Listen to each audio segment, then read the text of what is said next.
प्रभू श्रीरामांच्या प्राणप्रतिष्ठेला उरले अवघे काही तास. रामललांवर दिव्य स्नान संपन्न. अयोध्येत उत्साह शिगेला. अयोध्येतील कार सेवेच्या फोटोवरून राजकीय वार पलटवार. फडणवीस नागपूर रेल्वे स्टेशनवरून परतले. राऊतांची टीका. मी मूर्खांना उत्तर देत नाही. फडणवीसांचा पलटवार.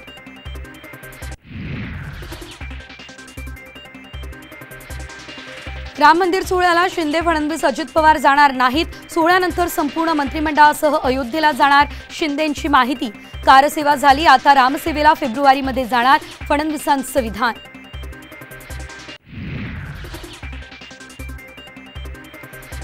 अयोध्येत निमंत्रितांच्या आगमनाला सुरुवात. सरसंघचालक मोहन भागवत, अभिनेते रजनीकांत आणि कंगना रनौत दाखल. दादागिरीची भाषा करू नका. मुंबईमध्ये येणारच. मनोज जरांगे यांचा पुन्हा इशारा. तर नोंदी सापडलेल्यांना तातडीने दाखले द्या, ही मागणी.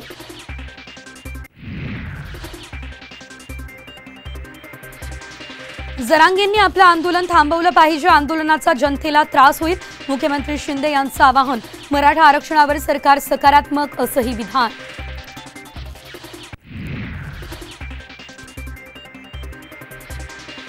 संविधानाचा आदर करायलाच हवा. आरक्षणासाठीच्या तारखेचा हट्ट करू नये, अजित पवार यांचं वक्तव्य. तर संविधानाचा आदर तुम्हीच करा, आरक्षण द्या, जरांगेंचं प्रत्युत्तर.